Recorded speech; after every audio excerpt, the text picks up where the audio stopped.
Hey, good morning everyone. This is the start of week 3 of the rotations here, and I just finished my chest workout. Got my chest going here. Got my goal of hitting 3 plates, so road to bulking. So I'm gonna show you what I'm eating here. Okay, so these are my snacks: 2 PB&J sandwiches and Kirkland nut bars. Probably about 200 calories each or so. I mean, yeah, not bad. Basically, I need to increase my calories, so here's my breakfast. Got a little steak action going on, pre-marinated with some Worcestershire sauce and basil, and rice and eggs and egg rice, and some coffee. Now, a good thing about living at home, Asian household, you always got rice available. So I timed it where when I moved home I was gonna be bulking a little bit, so I'm taking advantage of all this home cooked meals and just the rice. Got rice. But as far as rotations go, this week is a little bit different, and I have 4 10s instead of 5 8-hour shifts, so I'm definitely gonna need some snacking. I feel kind of Hawaiian today, so I got my pineapple shirt here, and I got some ramen socks. Feeling Oriental Hawaiian. And if you're wondering why I have my shirt off, it's because I work out in the morning and it's damn hot and I'm not trying to sweat in my shirt, so I try to cool down as much as I can. Alright, what's up guys? I just finished my day at the clinic, and man, I got freaking owned in the clinic today and made freaking rookie ass mistakes. Alright, so basically, long story short, had a patient tell me, hey, it's called their AG, right? It's their aggravating factor is what it's called. They were like, oh, it hurts when I'm on all fours and then I put weight on one leg.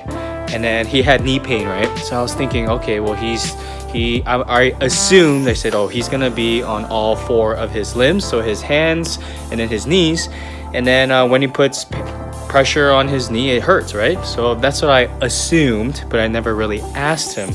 And then my instructor comes out and says, hey, come over here.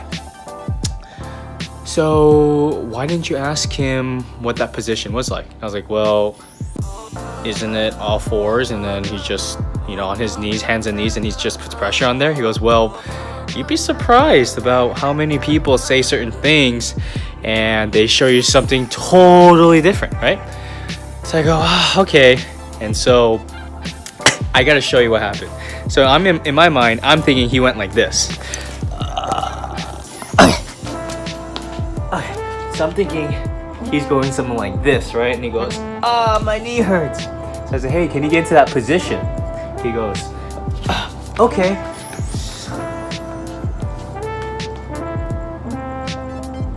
Oh yeah, right there.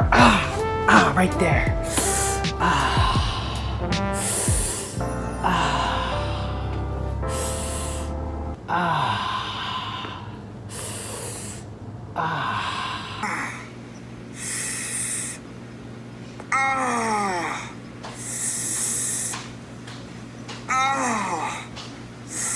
Lesson learned: never trust your patient.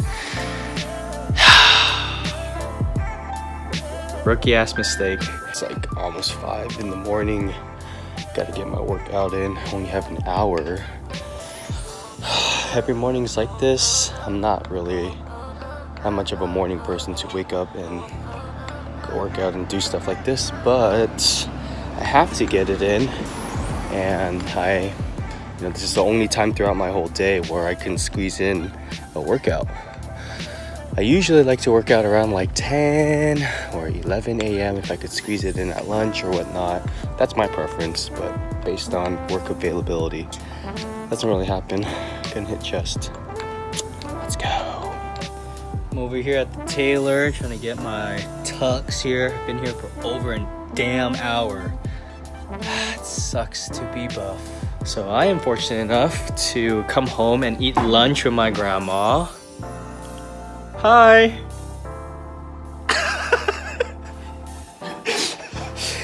She sits here all day at home, doesn't really have much company, so you know, I just want to come home, have lunch with her, and then as soon as I come home, she goes, "Do you want to eat something?"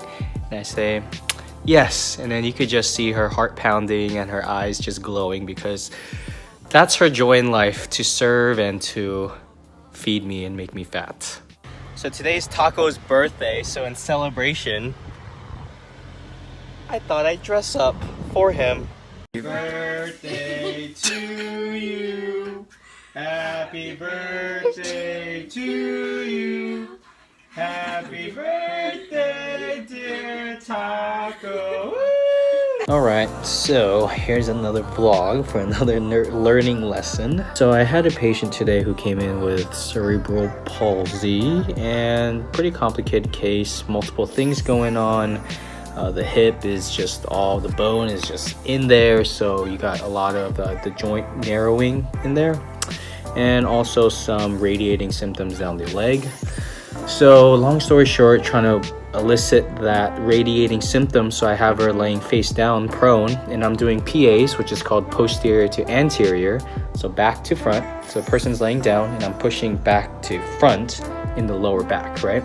And so when you do this is generally to try to elicit the same symptoms of either a facet, so the bone on bone hitting each other, or if there's nerves coming out, trying to reproduce that nerve.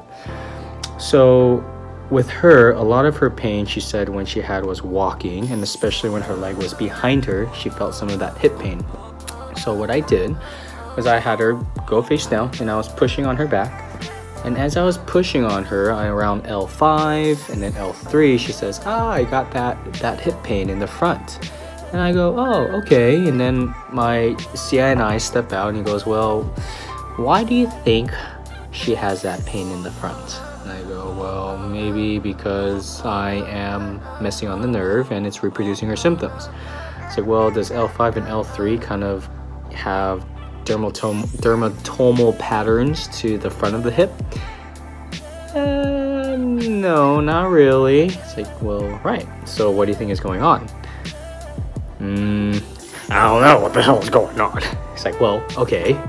So most likely what you're doing is when you're pushing her, you're actually pushing her lumbar spine, which is pushing her into an anterior tilt and actually kind of pushing her into that extension position. And that's bringing her pain, not necessarily you pushing on her. So why don't we try putting her face down with her feet hanging off, so that we get rid of the hip flexors, or we close down the hip a little bit, so that you can just isolate the lower back. So we go back in, do it, no symptoms occur. So lesson learned, just if all else fails, go back to your anatomy, go back to biomechanics, and kind of think about, well, does that really make sense? And if it doesn't, then change it, adjust it, and do it. And I think when I'm in my rotations right now, I am really learning, like, okay, this is kind of standardized stuff that we've learned in the classroom, but in real life, not everything is standard. Actually, most of the things are not really standard. So you got to be creative with your treatment. You got to be creative with how you're going to assess things. And that's really what's going to happen as you grow as a clinician. So, I mean, learning stuff every single day at this location, really big on manual. So I'm really trying to emphasize doing that a little bit more rather than just the RX. But my last eval, or I had 2 evals the last 2 hours. So of course, who's going to be documenting all night after work? This guy. So that's it for this vlog, you guys. If you enjoyed learning about my clinical experience, go ahead and please share this video. And if you find that someone else might benefit from this video, please share it with them as well. I'm doing these vlogs so that I can help prospective students, other DPT students, and pre-PT students as well, to just get an insight of what's going on. And if you have any sort of topics or anything that you want me to talk about, I definitely would love to share my experience with that. So share that with me, message me, comment below, whatever it is. But anyway, thank you everyone for your support, and until next time, have a great one.